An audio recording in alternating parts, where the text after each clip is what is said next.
As Aethys' voice fades, the enormity of what you've accomplished sinks in. You have confronted a god. You have rediscovered the ancient city where the wheel was forged, and you have seen the wheel shattered. What comes next is uncertain, but already the legend spreads of the Watcher, who survived Andra's murder and stood toe-to-toe with Aethys.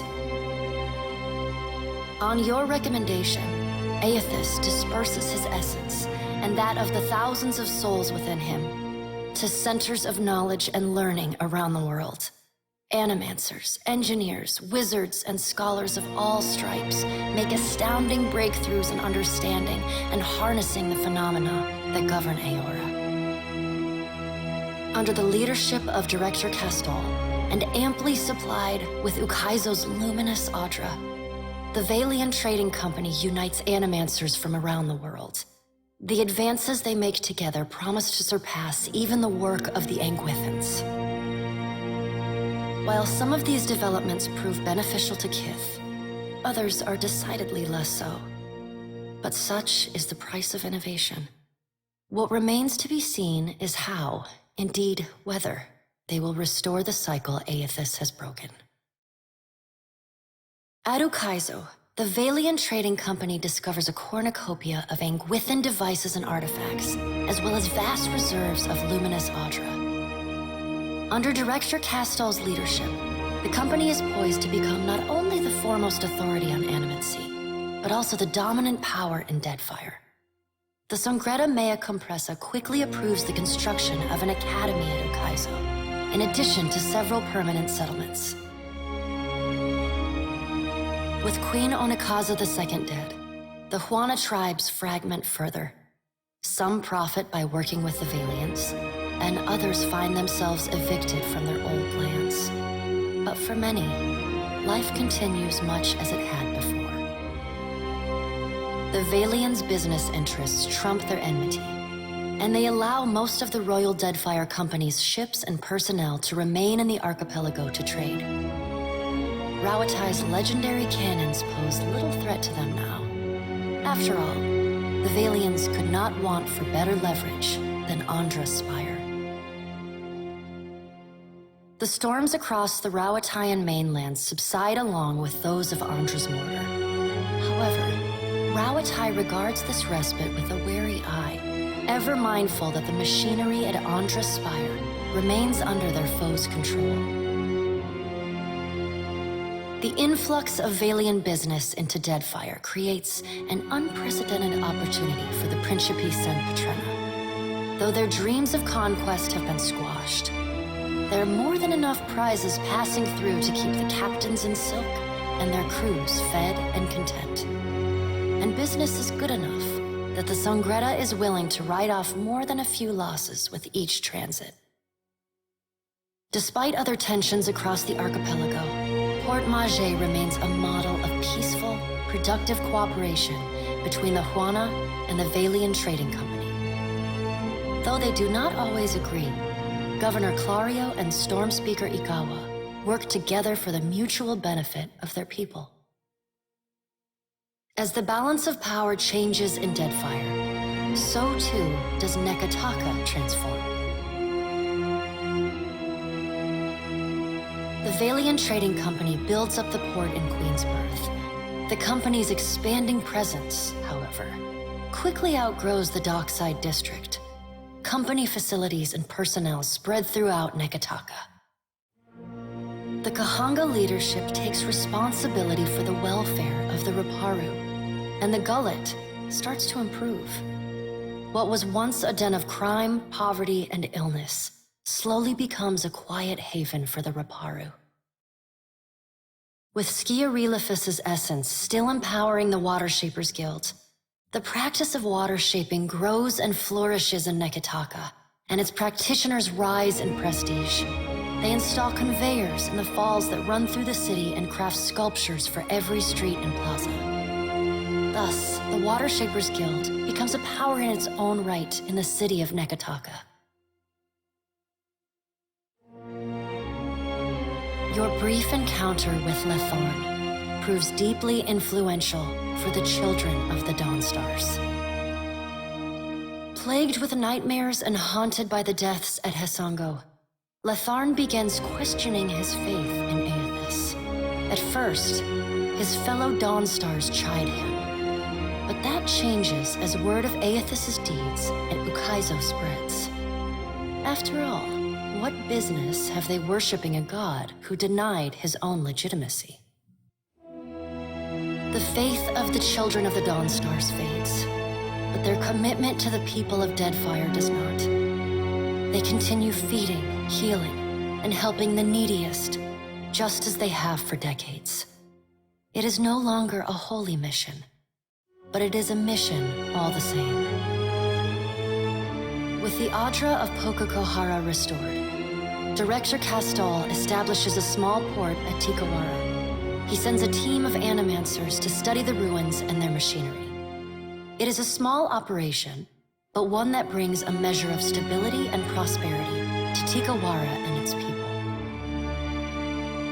Given his success with Port Mage, Clario is asked to recommend a governor for the new Tikawara port. Ikawa advises the tribe on working with their new Valian neighbors. It is, by all accounts, a successful and promising venture. The dragon, Neraskirlas, no longer passes between Aora and the White Void, and the dead flow slowly breaks apart, exposing the temple long frozen within. Vatnir tries to hold the Harbingers of Dusk together, and for a time, succeeds. The group resettles within and around the temple, vowing to protect it. Eventually, however, Remergon's godlike falters, and his followers sacrifice him to the White Void. The Temple of Remergon falls into disrepair, home only to madmen and monsters. In besting the Beast of Winter, you earned the Death God's mercy rather than his enmity. The deity remains characteristically unforthcoming about his decision, and you're left to wonder whether in doing battle with him in the White Void, you somehow furthered his apocalyptic ambitions. Once repaired, the Adra at the primal island of Kazuwari again pulses with the flow of soul essence between the here and the beyond. The feral life on the island flourishes, the jungles and veld growing ever wilder and resistant to settlement and exploration alike. The faces of the hunt continue to rule the Crucible in Galawain's, or rather, Tawamawai's name. The trials summoned by the statue grow deadlier with each season, until only those rare few willing to brave the gravest of dangers seek out the bloody ordeals of Kazuwari. Like the other souls following in your wake, Muatu eventually yearns to move on to the beyond and the wheel. Stymied by Aethys' actions, however, he settles on returning to Kazuwari, where he joins the choir of souls that echo throughout the Crucible. Released from their bondage to the sightless eye, the Vithrak of the Halls Obscured abandon the Black Isle and resettle in the deepest and darkest recesses of the ruins beneath Nekataka. Sisak and his colony remain secretive and isolated, however, rarely interacting with those kith crawling about in the sunlight above. Encouraged by her arcane successes, Bakarna returns to her observatory to continue her studies of the celestial spheres. In time, her colleagues in the Circle of Archmagi come to accept her among their number. She takes on apprentices, and they trumpet her praises as both a brilliant innovator and nurturing pedagogue. The mass of Wal's body haunts the seas of Aora, a vast, living island of flesh forested by thinking, speaking fungi. Those few mariners who encounter it and survive report that the entire island claims to be a single living creature, the Archmage Langrath. The Circle of Archmagi keep their own counsel regarding the being, and make no move to interfere with its slow migrations across Aora. Infrequent but persistent rumors speak of an island overrun by primordial spore creatures and ruled by a roughly kith-shaped entity, more fungus than not. A creature well practiced at the most potent wizardry. No sailor or explorer, however, can furnish reliable charts to this fabled Isle of Decay. Though your adventures alter the destiny of Aora and the balance of power in Deadfire, they also leave a lasting mark on those who travel at your side. Your companions find themselves changed in ways both big and small. Adair returns to Hisango, where he reunites with Byrne, the son of his former lover, Alava. The boy takes heart in Adair's account that Aethys and all the other gods were false, petty, and unworthy of the love of Kith. Realizing how close he came to dying for this cause, Byrne finds renewed purpose in working alongside his uncle to repair the many scars left upon Deadfire by the gods. Under Adair's guidance, Byrne grows into the kind of irreverent, stubborn hothead that would have made his mother proud, and Adair visits her gravesite, often to tell her so. Shodi is not a priestess who understands the meaning of subtlety. As such, she makes her girlish crush on Adair painfully obvious from the moment she first sets eyes on the strapping fighter. Early in your travels, Adair appears discomforted by her persistent flirting. He often grimaces when she sidles up to him, and he takes endless pains to keep their conversations terse and to the point. But after a little smoothing on your part to nudge them in the right direction, Adair makes an effort to view Shodi with an open mind. And Shodi begins teasing the veteran fighter in a more companionable and less amorous manner. After saving each other's hides a couple times and sharing more than a few laughs, the two form an easy, and you suspect, lifelong friendship. Seemingly lit with an inner glow, Shodi takes to a new life of mission work with gusto.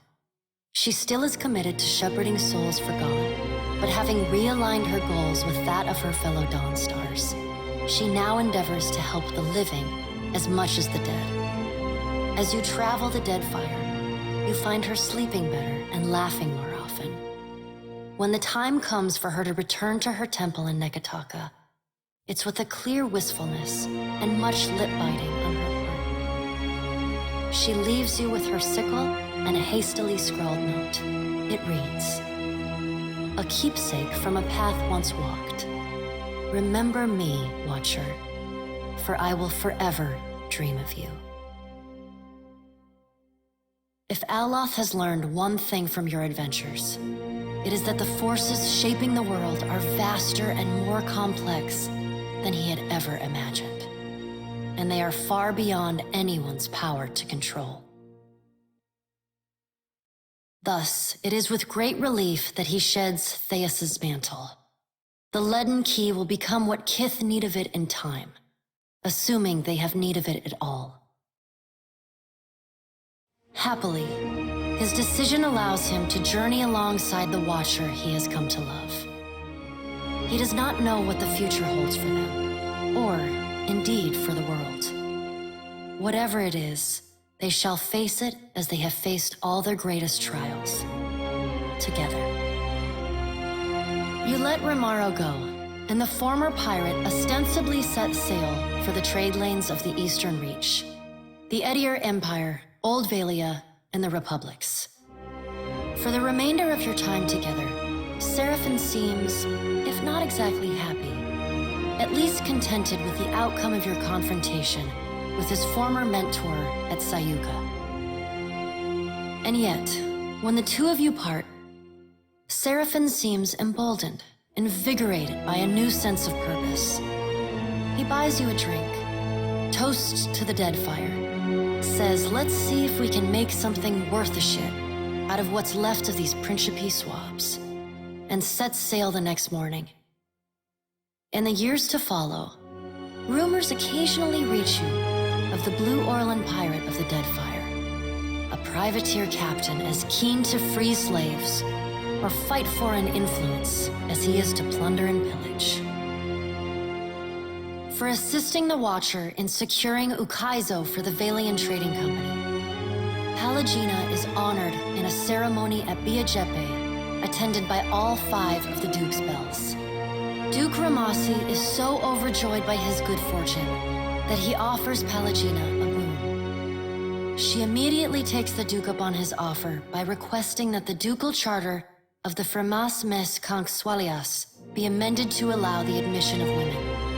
Soberly, the Duke accepts, much to his chagrin. The following spring, the Brotherhood admits its first 5 girl cadets. Following her triumphant return to the Republics, Pallegina is assigned to be the personal guard of the Duchess Sparento. She excels in this role and is favored by the Duchess above all other members of the Brotherhood. She finds time to write to her camerata often, telling you of the great advances in animancy and arts the Republics continue to make at home, in the Deadfire and beyond. Pallegina renews her relationship with Jackalo, corresponding with him regularly, and even meeting with the old Animancer once or twice a year. Though she does not understand the intricate details of his research, she reads his letters and responds with great enthusiasm. Her brothers, and even the Dukes themselves, note that Pallegina's demeanor is always warmer on the days when she receives a letter. Rumors even spread that some of the brothers have seen her smile. Your pursuit of Aethys and your journey to Ukaizo signal the end of forces that have shaped the lives of Kith and the course of nations. The cycle of reincarnation has been broken. The storms of Andra's mortar have calmed. Yet each ending promises a new beginning. As the sun rises over Ukaizo, Kith turn their gaze eastward, wondering at what lies beyond, and at the world they will fashion for themselves. As the Watcher of Cadnua and the former Herald of Bareth, you return to your ship and begin the long journey home. You hope for calm weather.